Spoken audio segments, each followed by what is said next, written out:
Good morning. There's no sun today. It's raining in Charlotte, North Carolina.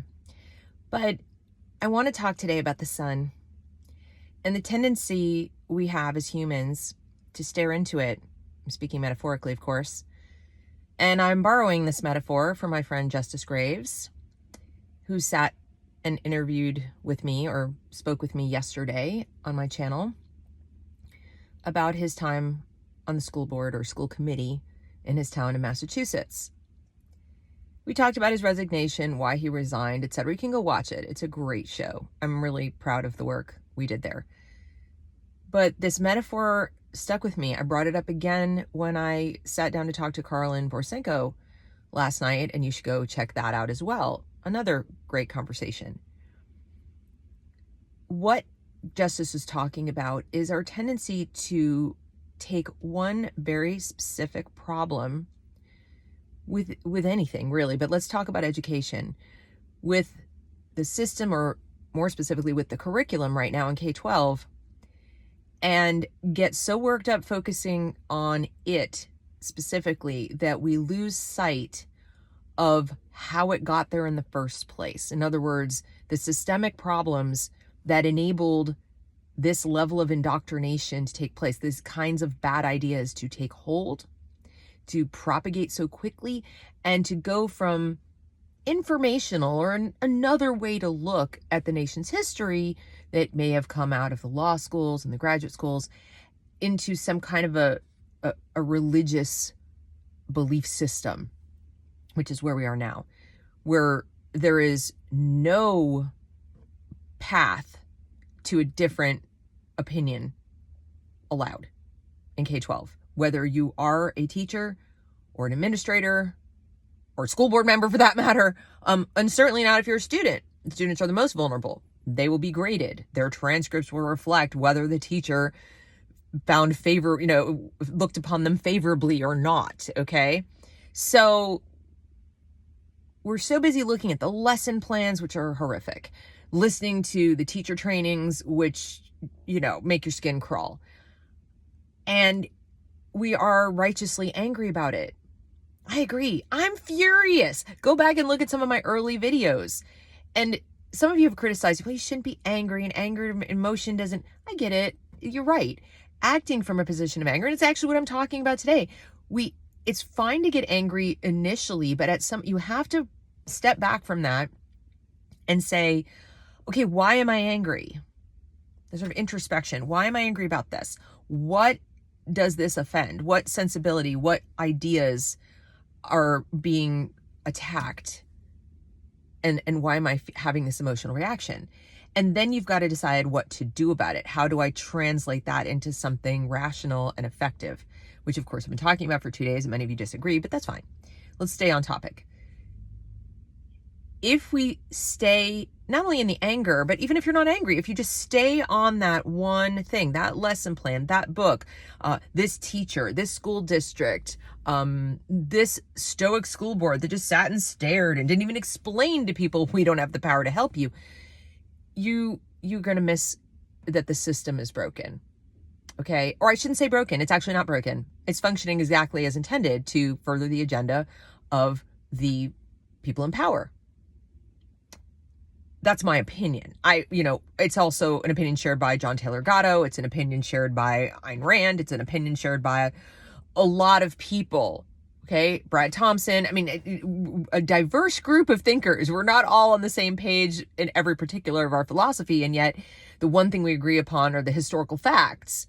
Why compulsory education came about, who did it, what its purpose was, etc. That's all out there for you to go research yourself. And yes, I will someday get around to making a video about it. Apologies. Haven't done it yet. For the moment, you'll either have to take my word for it or go do the research. But suffice to say, we describe it as broken because we have a perception of what it ought to be, not what it ever was planned to be, not what it was designed structurally to be. So, maybe we've watched too many movies that idealize the school experience. Maybe we have cherry picked our own experience and we forget some of the bad parts and only remember the good parts.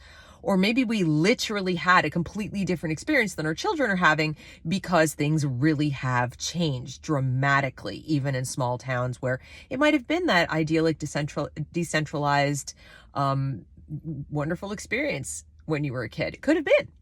But now that things have been more and more centralized over time to further the original agenda much more effectively, using your tax dollars and the power of, the government, it's working as it was originally designed much better. It took them a while to get the kinks out of our individual, liberty and our autonomy and our localities. And that's kind of where we are now. So what I'm trying to do on this channel and trying to encourage my audience to do, and you don't have to, you can ignore me completely, that's fine, is to refrain or try to refrain from staring into the sun of critical race theory. This is terrible. Or, gender theory. Oh my God. Or even SEL, which I think is the worst of all of them, to be perfectly honest with you, because it opens their little brains and makes them susceptible to all the other garbage.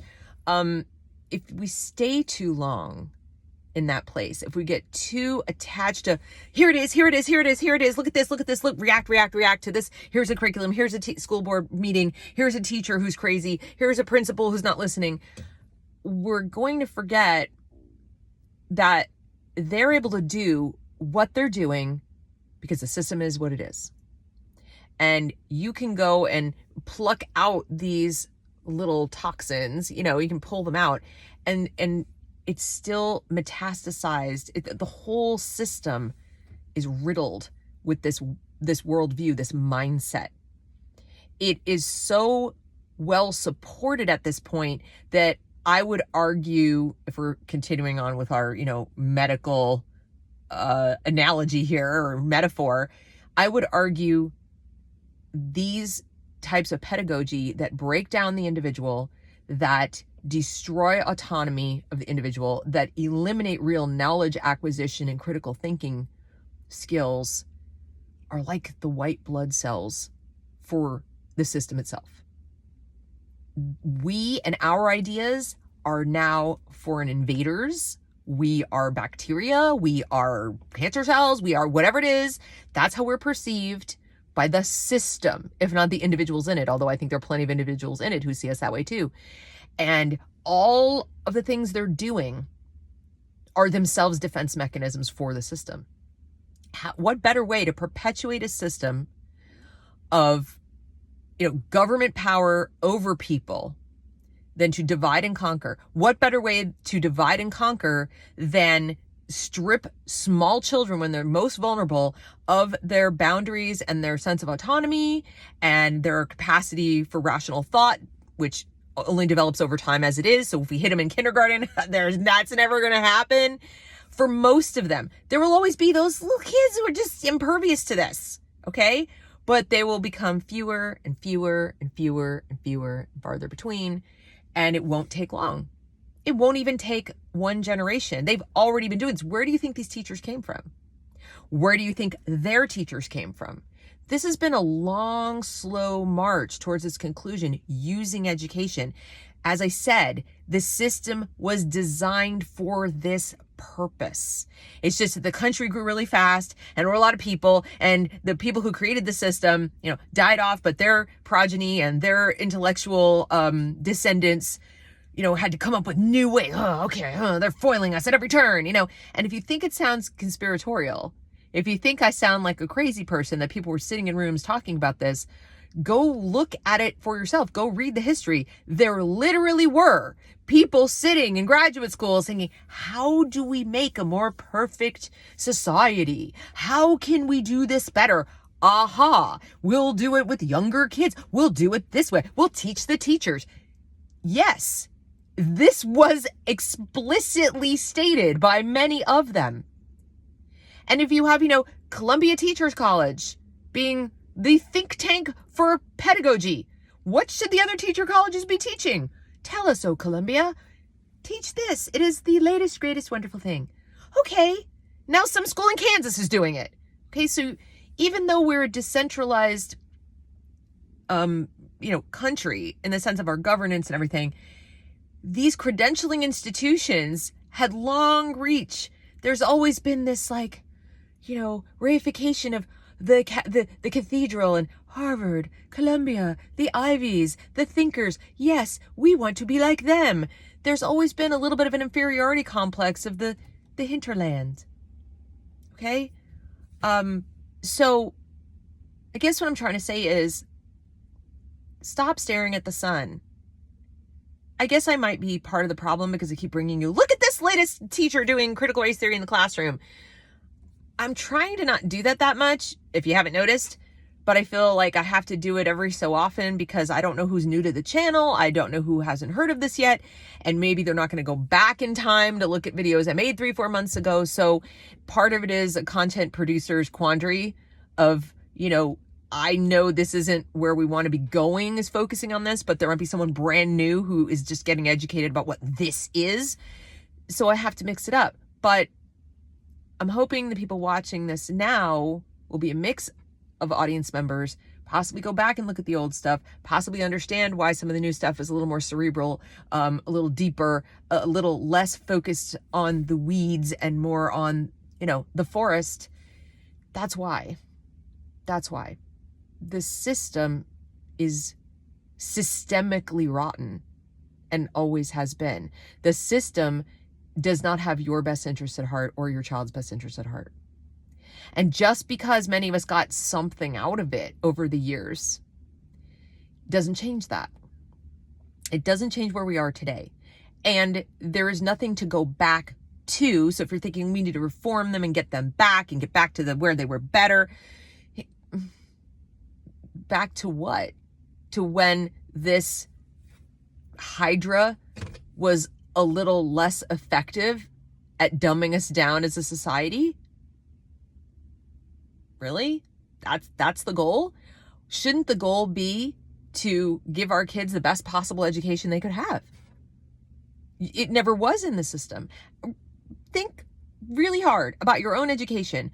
How many of you got out of high school, either went on to college and you were lucky and you went to a college that didn't do all this stuff, okay? Or even college, you got out of college, you had to get out of college to do this, and you suddenly started learning. You started learning all kinds of things that you wondered, why didn't I learn this in school? How did I have to wait till now to learn it? And maybe you even blamed yourself. I guess I should have paid attention in class more. Or I guess maybe being a C student had its downsides. Think of it this way. Maybe you were a C student in part because the school was doing what it was doing. Maybe you weren't paying attention because everything was being presented in this ridiculous way that didn't hold your attention and didn't contextualize things for you, and you couldn't see the relevance of it. And you got out in the real world and you're like, oh my God, I actually do need to know these things in order to vote intelligently or read a newspaper or get a job or function on a job. And you had to go out and teach it to yourself. So maybe the only thing you learned in school was how to read and write and do some basic things that helped you learn when you were an adult. But let's get real. How many of us can say that about 50 to possibly 80% of what we know that matters, we learned after we graduated either high school or college?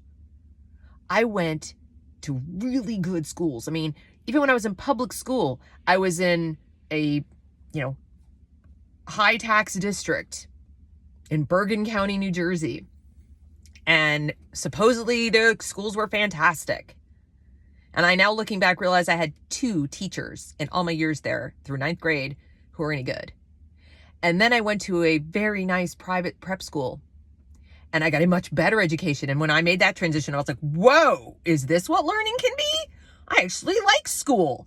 And it was leaps and bounds better. And it was still, now I realize, lacking. And then I went to college and it was like going backwards. I said it at the time. I told my dad I felt like I regressed. It was going backwards. And then I went to graduate school and I went backwards even farther. I was like, what the? I felt like I was smarter in 10th grade. This is poppycock. So lots of wasted money, lots of wasted time. Then I got out in the world and it was like, boom, learning. And so much of what I know now is not a function of my Colby College degree or my University of Pennsylvania master's degree. It's a function of me just using my brain and saying, there's giant gaps here. I know enough to know that things are missing. And part of why I knew that things were missing is I had 2 generations above me, my dad and my grandfather, who were talking to me about what I was and wasn't learning, which most parents maybe aren't doing. And that would reveal to me that I didn't learn any of that. Nobody taught me any of this. I was pissed off. And then as recently as 3 weeks ago, a friend of mine showed me a math textbook from, I want to say it was like the early 60s, maybe. I don't know. Long time ago. It was an algebra textbook. And I looked at it and I thought to myself, I got ripped off. If I'd been taught math that way, I would have loved math. I thought I stunk at math. I didn't stink at math. I wasn't taught math properly. Okay? Most of us weren't. So a tiny handful of kids were like, yeah, shut up, teacher. I'm going to learn on my own because I'm just naturally a math genius. The rest of us could have learned algebra. We could have learned math at a much higher level. Now, you might say, well, you didn't need it, did you? That's not the point. How do I know? How do I know that I didn't slam doors to possible careers or opportunities because, oh, that involves too much math or too much math study in college? Well, I can't go do that because I stink at math. I'll never know. My point is, I was never given the opportunity to figure it out for myself, to decide for myself. So back to my original point. While we're busy staring at a lesson plan or a book or whatever, we're forgetting the kids are sitting there in these schools, ongoing. What are we trying to get for them? What is the end goal? For them to have the best possible education they can have, right? At whatever level they're capable of achieving. And yes, it's going to be different from other kids. There's no such thing as equity. And that's okay.